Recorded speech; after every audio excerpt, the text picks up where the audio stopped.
Okay, Tony, I hope you're recovering wherever you may be. To get at this idea of related rates, I want to consider the following scenario. A 25-foot ladder is placed against the wall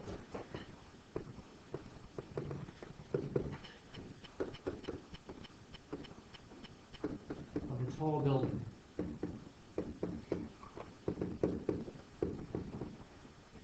So that its bottom edge is 7 feet from the base of the building.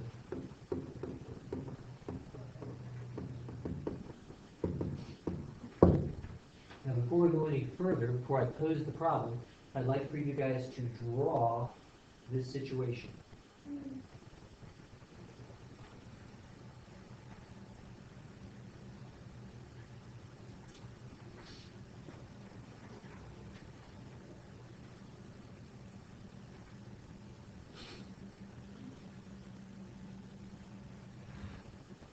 And then answer this question.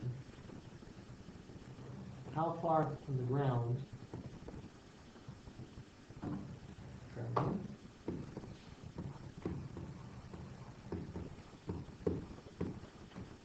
is the top edge of the ladder?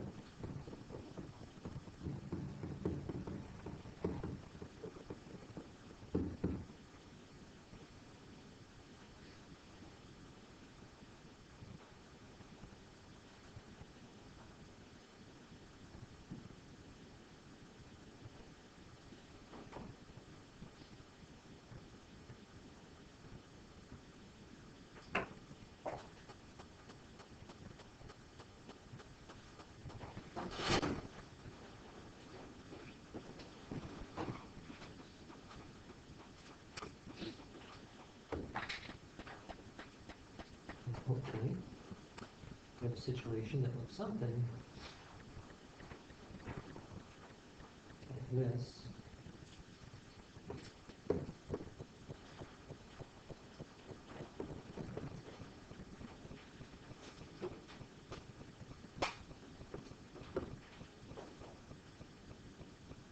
And hopefully you all thought to use the Pythagorean theorem here. Yes? When you did, what value did you get for y? Ooh, that's interesting. It's an integer. That doesn't happen very often with right triangles. What special name do we have for these situations where each of the sides of the right triangle is an integer? What do we call those triples? May not have heard of them. We call them Pythagorean triples, and there are some famous ones. What's the most famous Pythagorean triple? 3, 4, and 5, exactly right. So 3, 4, 5 is the most famous, and then you can scale that up. So 6, 8, 10 would also be a Pythagorean triple, as would 9, 12, 15. In addition, there is the second most famous, 5, 12, 13. And this problem introduces us to the third most famous, which is 7, 24, and 25. There's actually a way to generate these Pythagorean triples by finding a relationship between them. But I don't want to go in that direction. It's a little bit of a tangent. Now we're going to pose the question. A toddler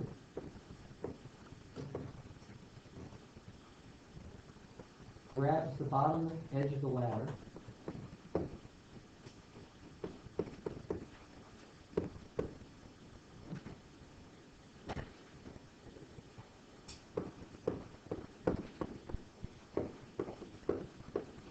and drags it away from the wall. Wow, I'm just having spelling challenges today.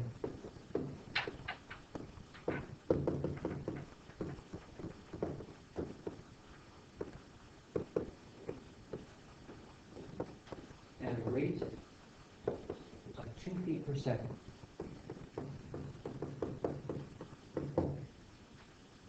Now for the question.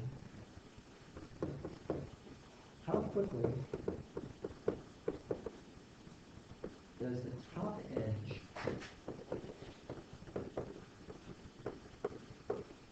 slide down the wall?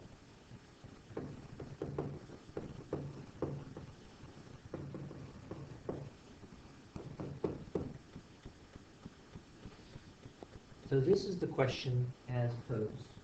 Now, the reason we call this a related rate problem is that we are given a particular rate, the rate at which the bottom edge of the ladder is being pulled away from the wall, right here. And we are asked to relate that to a second rate.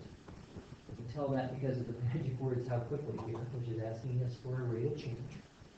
A rate at which the top edge is now sliding down the wall. So we're trying to relate one given rate to an unknown rate here.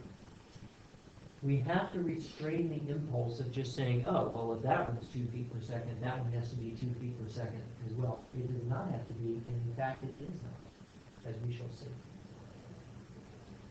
Okay? I can see Mark's got a puzzled look. He was expecting to. So, how are we going to approach this? Here's our basic approach. Diagram, relationship, derivative. We're going to be looking first of all for a well-labeled diagram.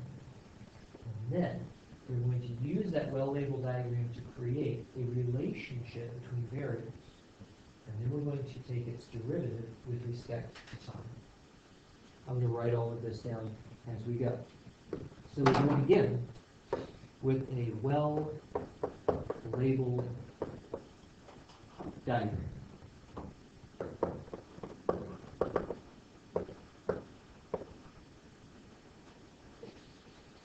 Here we have a whole lot of the elements of a well-labeled diagram. First of all, we have the shapes that's involved. In this case, we have a right triangle. I would like that as a right triangle. Then, within the diagram, there are going to be some quantities that are changing. And those are the variables in our diagram. And the variables are going to be any quantity that is changing. Here, the distance of the bottom edge of the ladder to the wall is changing. How do I know? Because a toddler is pulling it away at a rate of 2 feet per second. So because it is changing, I'm going to mark that on my diagram with a variable name, x, and with its value, its current value, which is 7. X equals 7. So that's how we deal with variables. I did the same thing for y.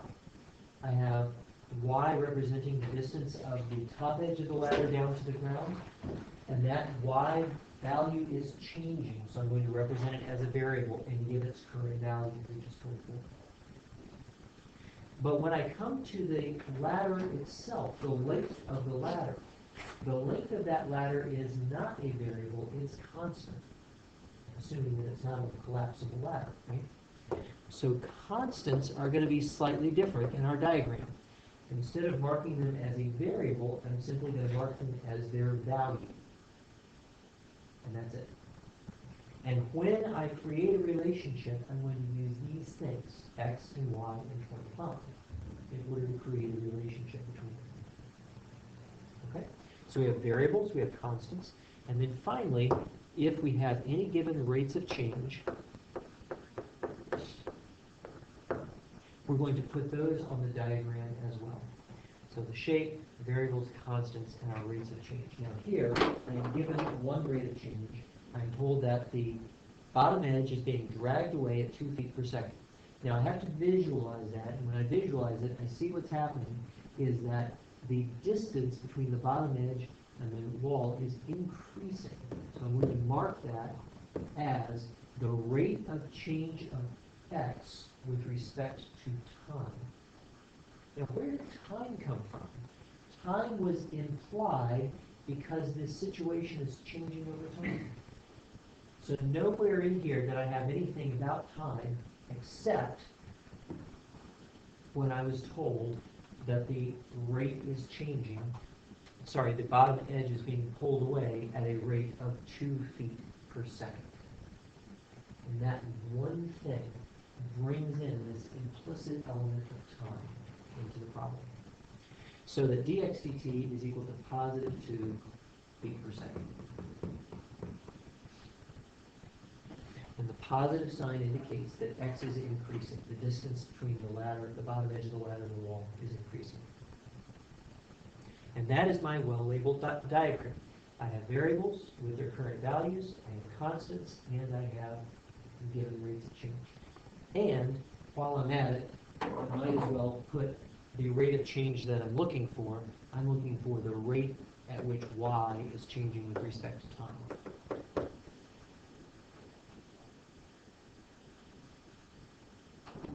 I see my handwriting has failed me. Better?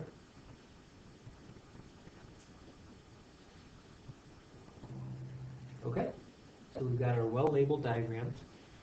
All of these elements right here.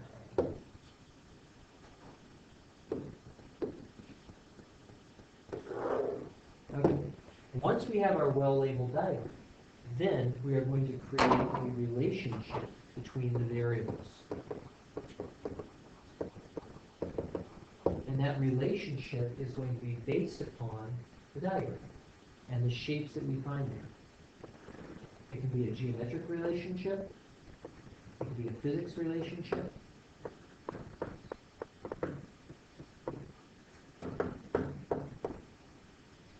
But it's going to be based upon this diagram. Here's our label diagram.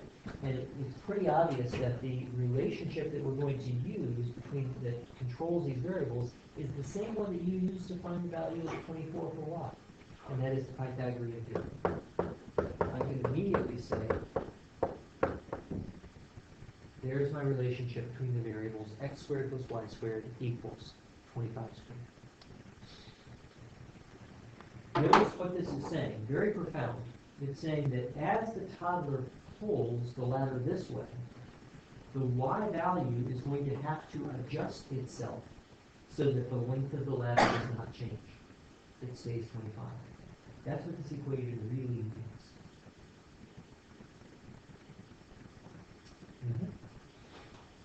Now that I have the relationship, I'm ready for a derivative.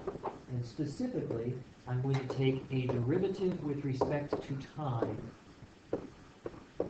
on both sides. Now this is new, and we haven't done this, so I'm going to go over this carefully. When I say it's new, it's not really new. It's just like the implicit differentiation stuff that we did before. In fact, it is the implicit differentiation stuff that we did before. But it's new because we've not taken a derivative with respect to time before. And the reason that we are doing that is that our relationship is valid for all values of x and y, right? But x and y are changing over time. And so I want to let time roll and see how x and y change. And to do that, I need to find their rate of change. In other words, I need to differentiate with respect to time. So that would look like this. I see Clara has a question. Let me go ahead and do it, and then we'll see if I answer your question. So I'm going to take my relationship, and I'm going to differentiate with respect to time. And I'll do the easy side first. The derivative of 25 squared with respect to time is 0. And this reflects the fact that the length of my ladder is not changing. Over here, I'm going to treat this as any other instance of chain rule. The derivative with respect to t of x squared is outside, 2x, times inside, dx dt. And the derivative of y squared with respect to time, outside, 2y, times inside, dy dt.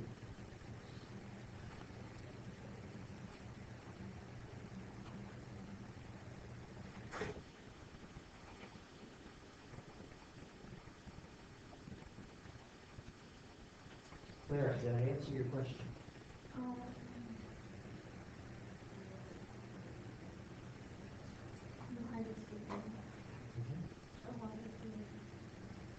Good. Any other questions? Okay. Now, now that we have differentiated, we are ready to plug in values. Normally at this point, I would plug in values and solve for dy dt. I'm going to reverse that process here. I'm going to solve first and then plug in because I want to examine the relationship to get there. If I solve, by subtracting the first term from both sides. So, and then dividing both sides by 2y.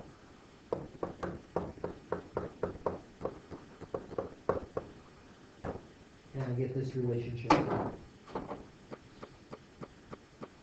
And I want to observe several things about this relationship before I go plugging in values. The first thing that I want to observe is this sign, the negative sign, which tells me that whatever it is that x is doing, y is going to be moving in the opposite direction.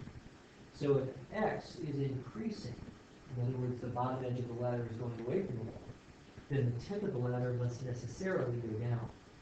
But if the toddler were to reverse directions and push the ladder so that the bottom edge went towards the wall, then the top edge of the ladder would have to go up. So that's the first thing, is the significance of the negative sign. Second thing that I want to observe is that dy dt is not simply the opposite of dx dt, but instead it's multiplied by this factor x over y. Remember when I said that dy dt was not going to be 2? This is why. And in particular, I want you to observe that dy dt is going to be at its smallest when x is close to 0 and y is close to 25. And theoretically, it's going to be at its largest when y is close to 0. In other words, when the ladder is just about to hit the ground. Interestingly, what happens is, in real-world physics, if you do this, if you put a ladder against a really slick surface and let it slide down, at some point, the ladder ends up going so fast that it ends up pushing itself off of the wall. And if you let it slide, when it lands, it will not land right next to the wall. It will actually land a couple of inches away from it, which is very interesting. So it's an instance of normal force pushing the ladder off the wall. Otherwise, my speed would become infinite in the model right there. Okay. So now we're ready to plug in. And when we plug in values, we have values for all of these quantities. We have negative, x is 7, y is 24, and dx dt is 2 per second. Now, there are also units of feet associated here, but those cancel. So that when the dust settles, I get negative 7 12ths feet per second.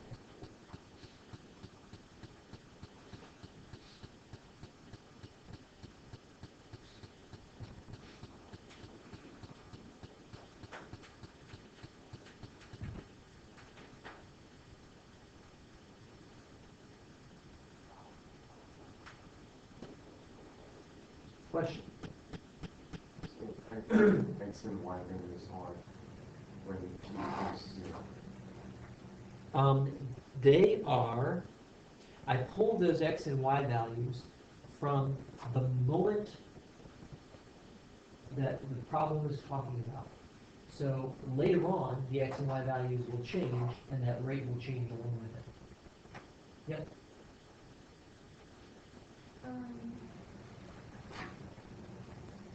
So here, this point, get to here, we should place down the time. This spot is to travel to here, should be this time to here. Yes, it should. But like the time over here is 9 seconds. The distance is 24. Is the speed just coming? Well, that's a great question. Observe that the speed will be changing because the speed is equal to negative x over y times dx dt. Whereas Jennifer's question is a very good one. She says, doesn't it have to be the case that by the time the ladder gets all the way out to 25 feet, in other words, where the toddler pulls it so that it's flat against the wall, right there, or to the best of the toddler's ability to do so, To get from here to there is going to take 9 seconds because there's 18 feet to go and there's 2 seconds, 2 feet per second that the toddler is going. So that's a time of 9 seconds. But during that time, y has to go from 24 down to 0 at the same time. And she's concerned that those times will not match because this rate is only -7/12. And the response is that this rate will not stay -7/12. Instead, it's going to increase as the ladder goes down. And you can see that from the equation right here. As x gets bigger and y gets smaller, dy dt will get more and more negative. So, like, this is the average. It goes constantly. Oh, if it goes constantly, yes, and the 24 over 9 would be the average speed. Yep. Yeah, really great question. Very nice. Okay. Any other questions? All right. I would like to take a look at a problem from your book. If you have your book, go ahead and open up to, I'm looking for where I put my book. I just had it. Oh, Jason had it.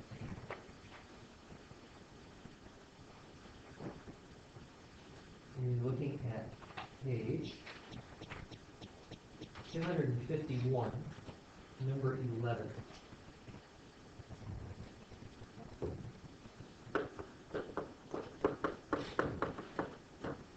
And I'll go ahead and type it in.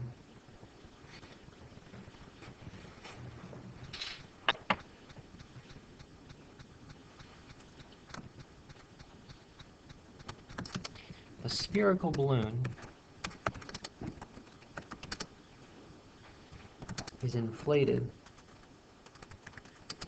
with helium at a rate of 100 pi feet cubed per minute.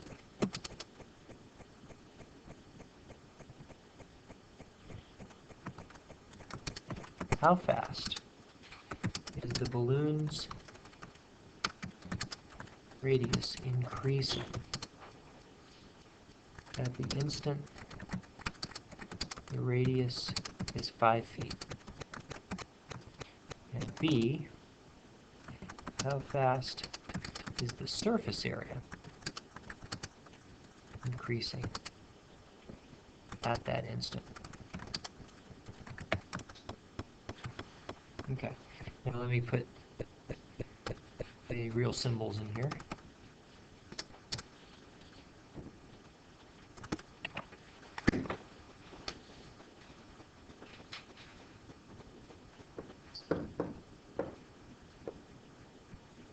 Okay.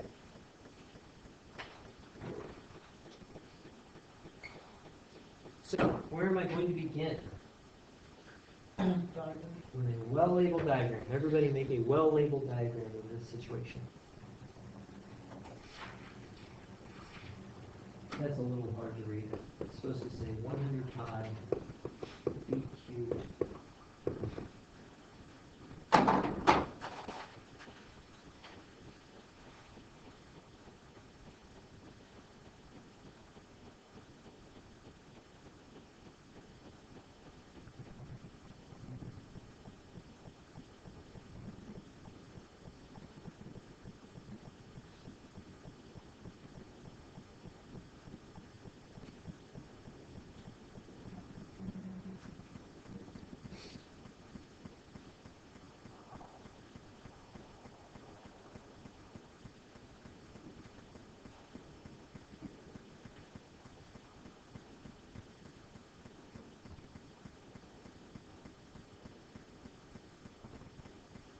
Okay.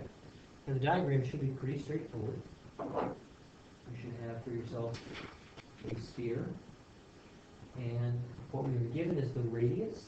And so that should be marked as r equals 5. Did all of you do that?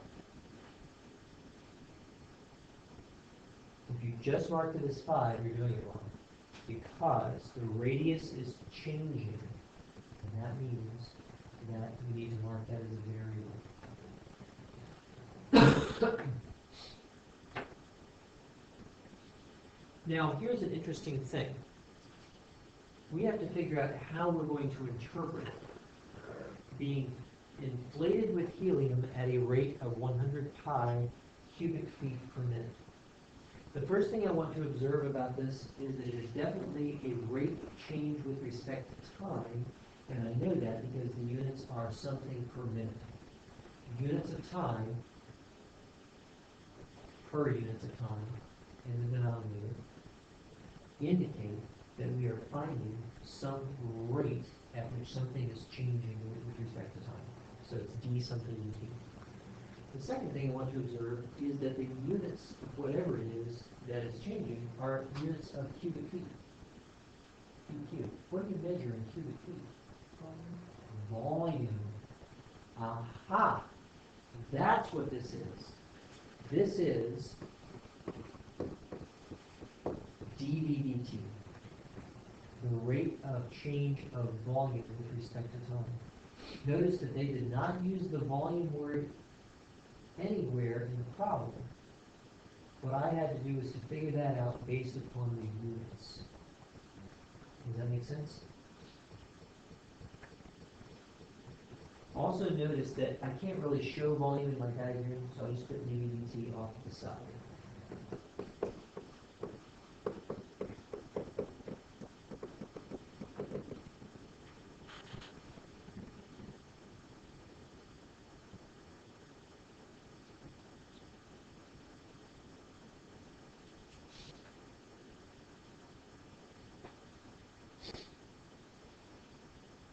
Okay, are we good so far?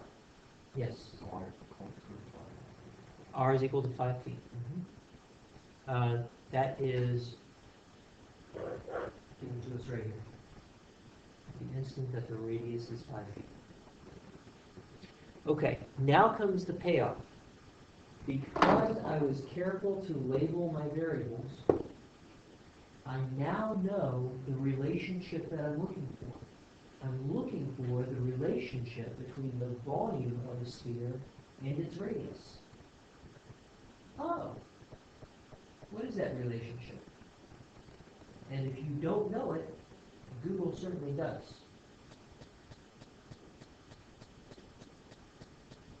Don't stare at me, go find it, go.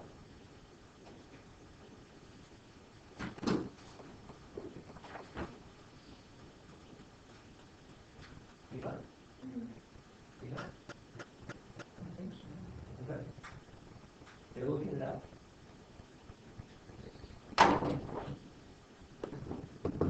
What do you got? You don't know. Look it up. 4/3 pi r cubed. That's it. 4/3 pi r cubed. There's our relationship. Okay? Now that I have my relationship, just go back to what we needed. Remember our three basic words. Diagram, relationship, derivative. We've got our diagram, we've got our relationship based on that diagram, and now we're ready for a derivative. Jason, take the derivative with respect to time, both sides. What do I get? 0 equals Now you say 0. G0. There you go. If you had said 0, that would have implied that the volume was not changing, it was constant, and that contradicts the fact that it has a rate of change. Okay? Good, keep going, right hand side. And 3r squared times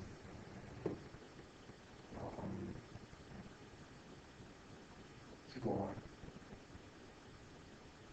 Times 2r. Where did that go from?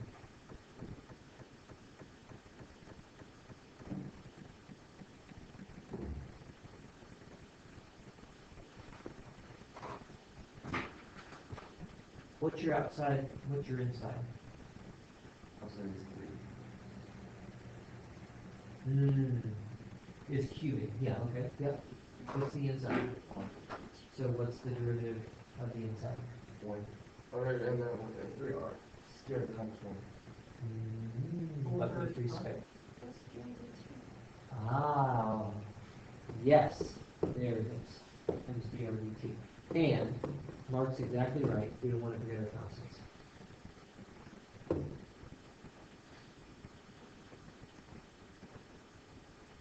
So first we have constant multiple rule. Second, we have derivative of the outside, 3r squared. And third, we have derivative of the inside, dRdt.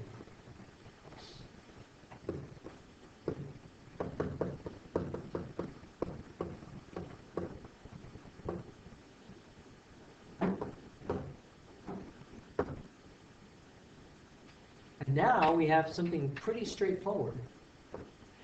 We're told that dVdt is 100 pi. We're told that r is 5.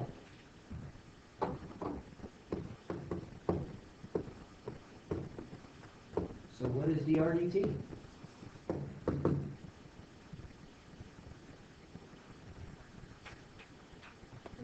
It's 1.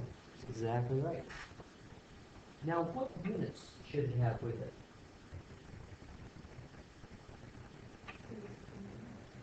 Yeah, it's going to be feet per whatever this was, minute. Now, why is that exactly?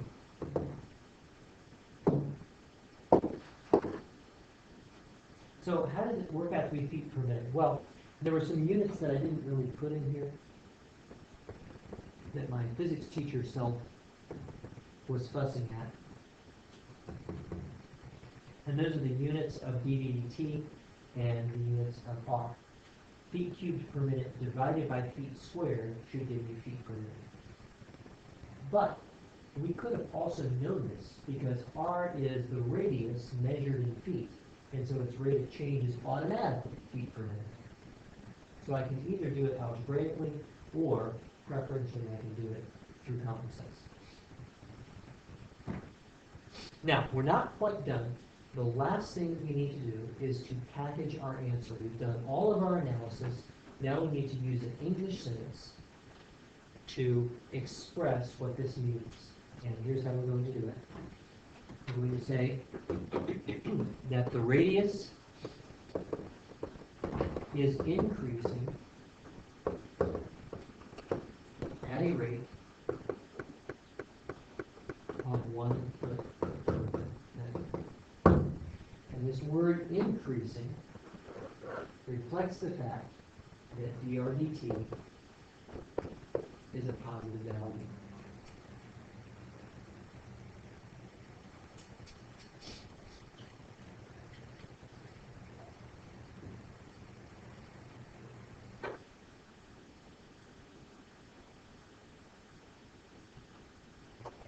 How are we doing? So we're not going to like express the formula first, like In terms of t. first the radius is increasing. Right. The volume is increasing too. So can we just look at the rates of increasing together? No. They are related actually in precisely this way. So they're not additive. Instead, they're related just like that. What I thought you were going in a different direction. I thought you were going to ask me, do we need to find radius as a function of time and plug that in? And the answer is no, we don't even need to do that because we have all these quantities here. Well, we've answered A. What about B? How fast is the surface area increasing at that instant? Now we've got options. And the reason we have options is that we previously were given dVdt. But in our analysis, in part A, we found dRdt. And so that means that we can either express the surface area in terms of the volume, or we can express it in terms of the radius, whichever one is easiest. To the bat now. What does Google have to say about surface area?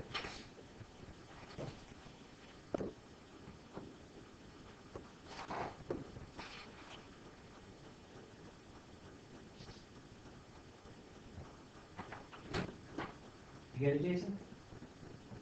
surface area. 40 times. And we can either call it A or S. S is pretty traditional.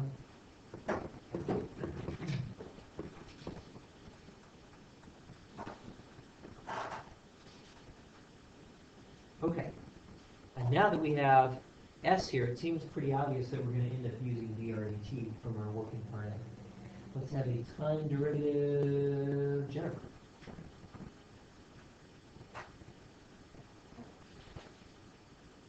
Um,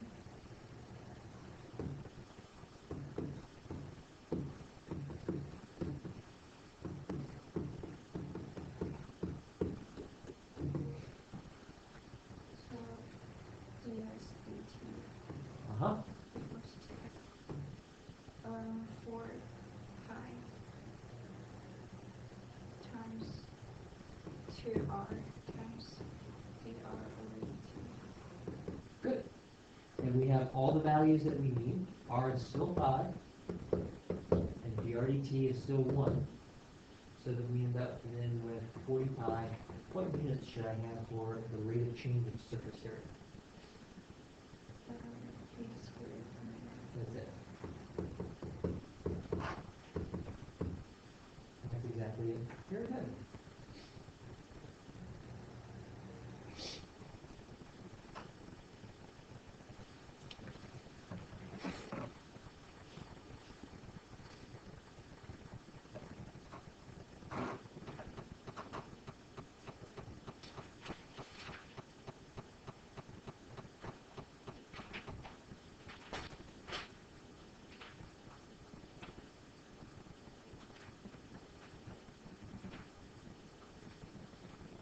Okay. We have a little bit of time, and so I'd like to consider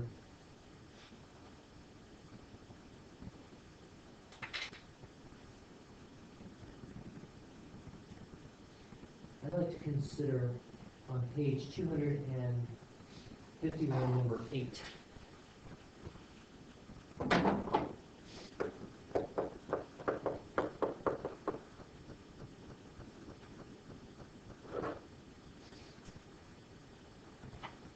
When a circular plate of metal is heated in an oven,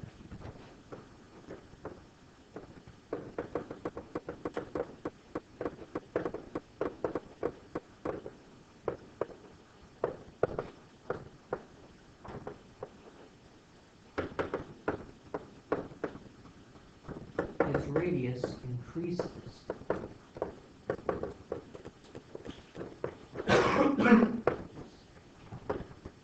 at a rate of 0.01 centimeters per second.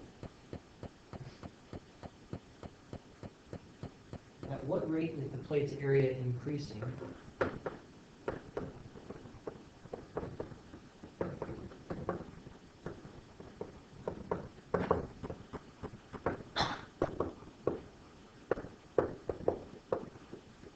But its radius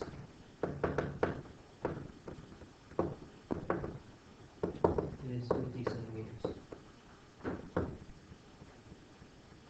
Now, if you have in mind a dinner plate, you've got the wrong picture. The radius is 50 centimeters, so the diameter is meter. So the plate is about this big. So it's like a big old gigantic pizza kind of thing. And it's circular. That's right. So where do I start? Diagram. All right. And what is my diagram? A circle. My smart board's having trouble today. That looks like a circle to you guys. It will look oval on the computer screen over there. And what goes into my diagram? Okay. And how do I label that? I want to label it as R equals, because it is a variable and it is changing. So to label it as 50 would imply that it's a constant, which is not true. Okay. Anything else? Who's going in there? And how do I label that? Go ahead. DRDT. Uh-huh. Point 012. Yeah.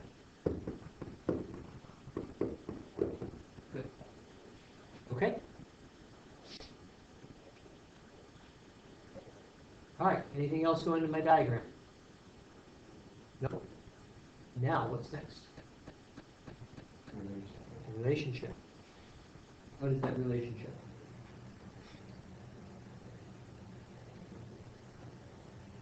We're not sure what other variable you're looking for. So in my diagram, one of the things that I often do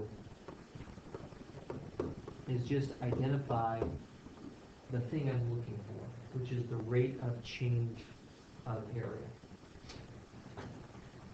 That helps clarify the two variables I'm trying to relate, area and radius. And what is that relationship for a circle? Area equals pi r squared. Okay. So I have a diagram, I've got a relationship, I'm ready for a time derivative. Clara, you got the derivative for me? Huh?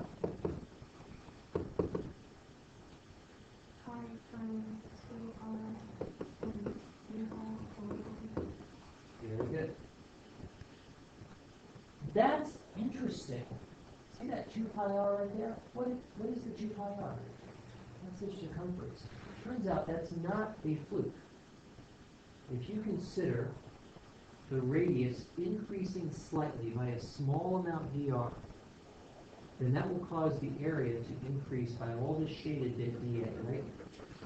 If you take that shaded bit dA and think of it as, well, like this, split it open and unroll it so that it becomes a really long rectangle. It becomes a really long rectangle with a length of 2 pi r, the circumference of the circle, and a height of dr. So that the extra area I add by changing the radius by dr is equal to 2 pi r times dr. Very, very interesting. Well, anyway, let's go ahead and plug in our values. We have 2 pi is 50, 0.01, and that's 100 times 0.01 is 1 pi. What unit should I have for area? Yeah, something squared. Centimeters squared. Per second. But finally, I need to put it into English. How do I express my analysis in English?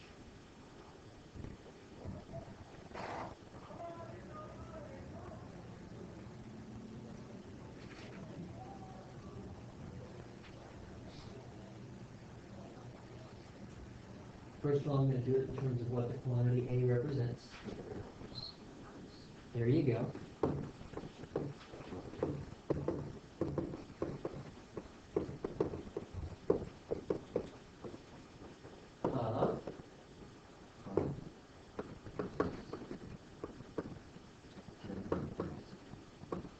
That's it.